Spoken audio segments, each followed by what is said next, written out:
चलो बच्चा, अभी हम स्टार्ट कर रहे हैं एग्जाम्पल नंबर 6, जो बेसिकली इंफॉर्मेशन कुछ इस तरह है। A B parallel to C D. A B जो है वो सी डी के पैरेलल है। चलो, जो इंफॉर्मेशन सर ने छोड़ दी है वो लिख देते हैं। और सी डी जो है वो ई एफ के पैरेलल है। इतना हमें दिया हुआ है, 3 लाइन दी हुई है, एक दूसरे से पैरेलल है, वो क्लियर हो गया। उसके बाद आप बोलोगे also E A perpendicular to A B.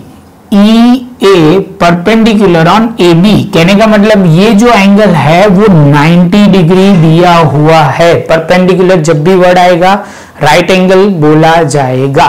Clear है? आगे चलते हैं। इसके बाद B E F, angle B E F जो दिया हुआ है, बी ई एफ, आप बोलोगे सर ये वाला एंगल बी ई एफ 55 है। Find out the value of X Y Z. अभी बच्चा ये जो इंफॉर्मेशन है ना, ये थोड़ी ऐसे दी हुई है तो आपको समझ में आए इसलिए हम ऐसे ड्रॉ कर देंगे। ये जो दिया हुआ है उसको हमने प्रॉपरली ड्रॉ कर देते हैं। पहले हमने लिख दिया, पहले कौन सी लाइन लेंगे, ऐसे करेंगे तो पहले ऐसा कुछ हो जाएगा।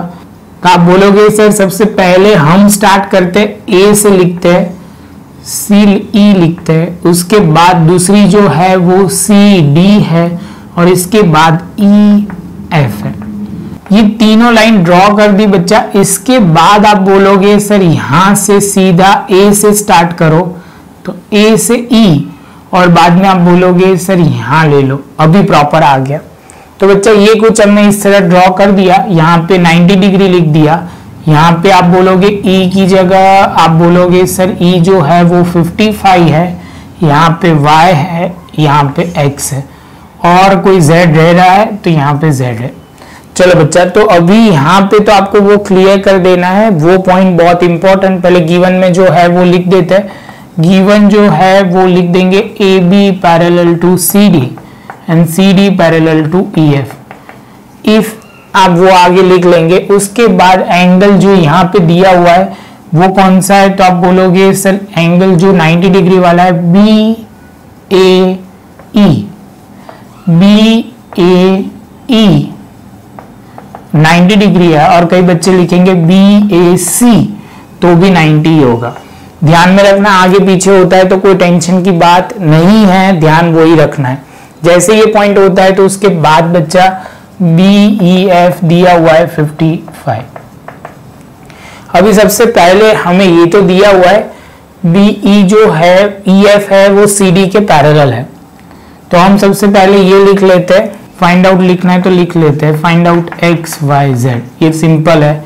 तो चलो सम का स्टार्ट करते हैं। तो सबसे पहला स्टेप जो हम लिख सकते हैं वो क्या लिख सकते हैं, यहाँ पे लिख सकते हैं A B parallel to C D, C D parallel to E F. तो हम लिख देंगे A B parallel to E F. क्या लिखेंगे, if one line parallel to other line, line parallel to the same line parallel to each other. कहने का मतलब है कि जब एक लाइन दूसरी लाइन से पैरेलल होगी तो ये दोनों आपस में क्या हो जाएंगे, पैरेलल हो जाएंगे। तो ये वाला लॉजिक आपको पहले लिख देना है। इसके बाद बच्चा, अभी इतना तो हमने लिख दिया, जैसे ये लिख लेते हैं उसके बाद बच्चा क्या करना है, तो आप शांति से देखोगे तो ये जो है ये दो एंगल जो आप बोलोगे सर वो क्या होंगे, वो दो एंगल आप बोलोगे इंटीरियर होंगे, इंटीरियर एंगल होंगे, सेम साइड ऑफ ट्रांसवर्सल बोला जाएगा। तो यहाँ पे हम सबसे पहले लिखेंगे एंगल पहला कौन सा है, तो आप बोलोगे सर ये जो है एंगल बी मतलब एफ ई वाई। यहाँ पे जो एंगल है वो आप बोलोगे सर यहाँ पे जो एंगल है उसका प्रॉपर नहीं दिया तो हम सीधा ही लिख लेते हैं तो ज्यादा इजी रहेगा। एंगल y प्लस आप बोलोगे 55 इज इक्वल टू 180।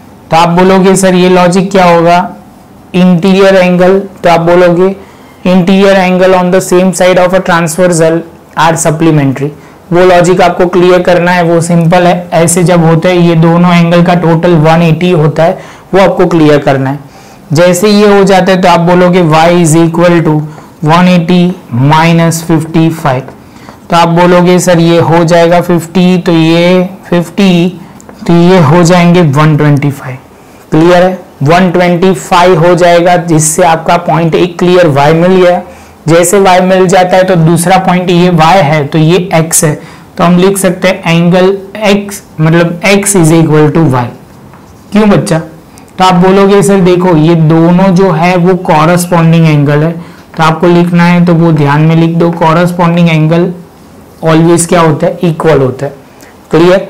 अभी बात आई z के लिए, बात आई ये वाले एंगल की, तो यहां ध्यान से देखना, ये कुछ इस तरह है, यहाँ पे एक लाइन ड्रॉ कर देते हैं, ये कुछ 90 है और ये एंगल जो पूरा दिया हुआ है उसमें दो पार्ट पड़ रहा है, एक z है एक 55 है।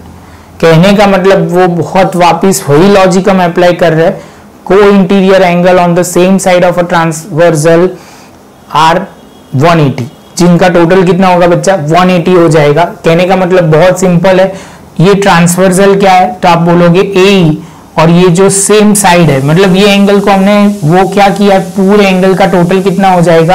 तो पूरे एंगल का z प्लस 55 हो जाएगा।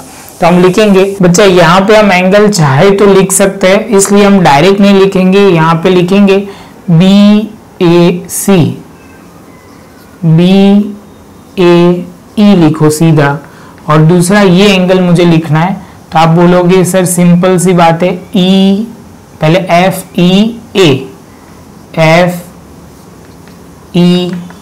इज इक्वल टू 180, ये वाला एंगल और ये वाला एंगल, इसलिए हमने लिखा है FEA पूरा एंगल।